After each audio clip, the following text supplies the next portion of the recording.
Good morning, good evening, good afternoon. I'm Zell, I'm Mark. and we are the Board Adventurers. So today we're gonna do another late to the game review, and we are gonna review the auction bidding game For Sale, which is designed by Stefan Dora and published by Eagle Griffins Games. Now, this is a sort of filler game that plays 3 to 6 players. So in the beginning of the game, you're going to be receiving two $2,000 coins, and then a certain amount of $1,000 coins, depending on your player count.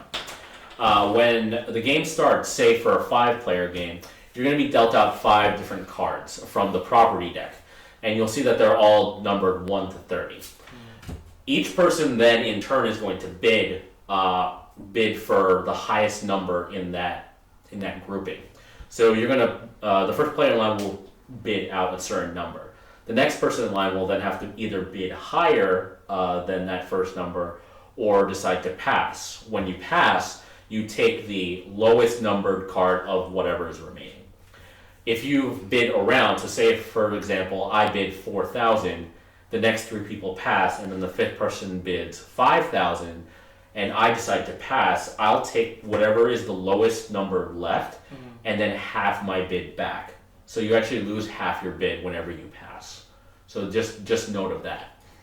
Then once all of the properties have been dealt and then given to each player through the auction, you're now going to deal out these money value cards. So you again do 5, and they range from, I believe, 0 to 15,000, and then what everyone's going to do is you're going to take the property cards that you won from your previous from the previous round, and then each person's going to pick one of their properties, and everyone's going to reveal simultaneously. Whoever has the highest of that simultaneous reveal will get to pick the highest property value sold, and then going down to the least. And then you're going to play that quickly. It'll take about like 30 minutes. Yeah. And then whoever has the highest amount of money at the end of the game, including the chips that they haven't spent from the first round, will win the game. So what do you think about For Sale? So For Sale is a game that I actually really enjoy. I enjoyed it so much that I, for a while, thought I was really into auction bidding games. Haven't found an auction bidding game that I like as much as For Sale or even close, but I really enjoyed it. It's one of those games that is kind of a filler, but I kind of think of it as you could play this as the game that night. It's that good, and it's long enough, I think. I think it's pretty clever in that there are 2 distinct phases to the game, and one feeds into the other. Right. But it doesn't feel like one of those games where it's kind of like one phase is definitely better than the other, so you bide in your time for one or the other. Right. It doesn't feel that way for me. So I find it kind of clever in that way. Right. And found a way to not have one phase better than the other. But the game generally works for me pretty well. What about you? What do you think of the game?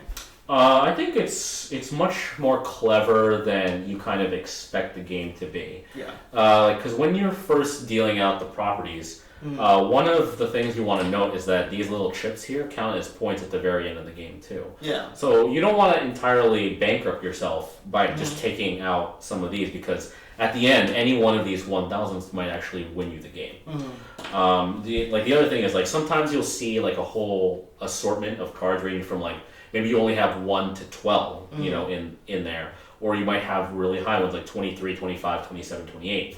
And it's like, well, I don't really need to, you know, take the highest one. The second highest one will just work for me as well. So there's like that little push and pull of like, okay, how badly do I need this one? And, like, you know, how much am I willing to spend for it?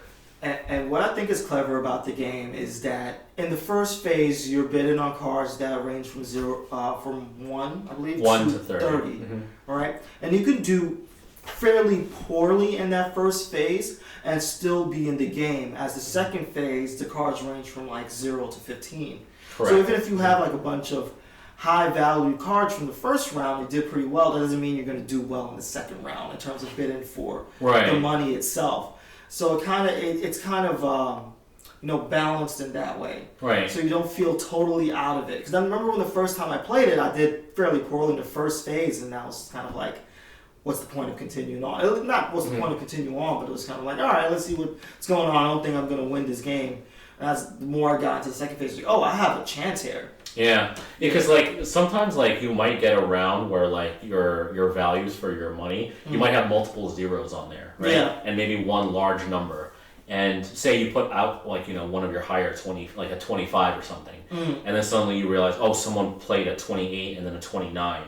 So with my 25, I actually got 0 for it. So you might actually cut yourself if you know, like it's like a card counting type of thing. Is you kind of want to know what everyone has so that when numbers like high numbers come out, you can try to mitigate, like, okay, I know someone's going to try to avoid it, so I'm just going to put my lowest so that I can avoid it and then go into the highest That's a later. good point. Yeah, but it's like that mental little thing, like, will that person now play it? Because then if I know someone's just going to play their lowest, I'll play my lowest, but I know it's higher than theirs. Yeah, 100%, especially for the second phase. And for the first phase, it's kind of, Mark went over kind of not bidding and just taking the lowest value card. That's kind of very important in this game, because you're going to have to do that certain rounds to not spend all the money that you have and run out of it early. Yeah. And you have to pick and choose when you not do that. I like that as well. That for an auction bidding game. Yeah, and for like the passing too, right? Because you know that you have to spend half of it if you know you're going to pass. So if you don't really want what's out there, you don't want to bid high, because once you pass, you take half of that back. So yeah, it's a lot to kind of like balance in what is like a very almost simple kind of auctioning. Yeah, it's a little crunchy in that way, surprisingly. Yeah, I just think it kind of works better than a lot of auction games that I played. And I think maybe because of this is just a full-on pure auction. Like we reviewed Nidavellir, right? And that's a game we both thought was just okay. Yeah. And the auction part of it was such a small aspect of the game, right? That maybe that's what Yeah, it's weird because like if we're going to compare it again to Nidavellir, same thing, is about 2 rounds. Yeah. But I think it's the combat power, or like the power of the dwarves, that kind of starts to complicate things over.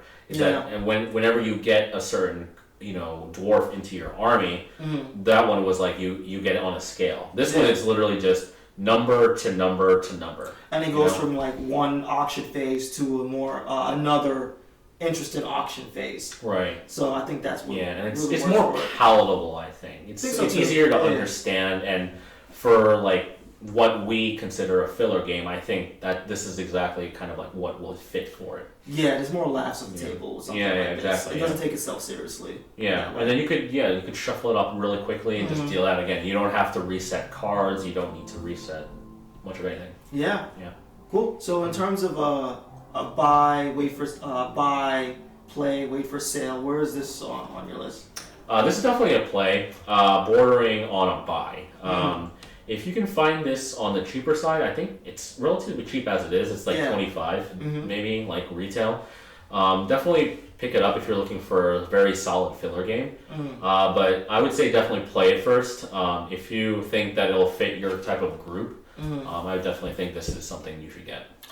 Yeah, this is going to be a buy for me. Yeah? I really like this game. And I think it works into, like, if you're into auction games, I feel like this is a must-have on your shelf. This is a pure auction game. And even if you don't like auction games that much, right? This is one of the better ones that I played. So I think this could convert people into that mechanic.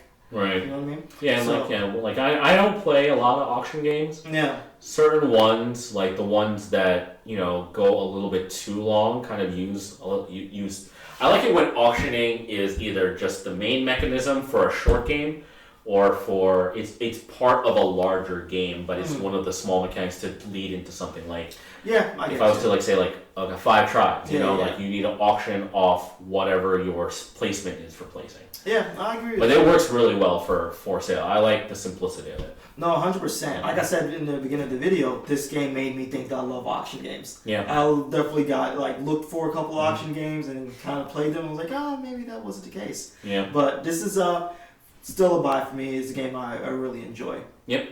All right. With that, we are the Board Adventurers. I'm Mark. I'm Zoe. We'll see you on the next adventure.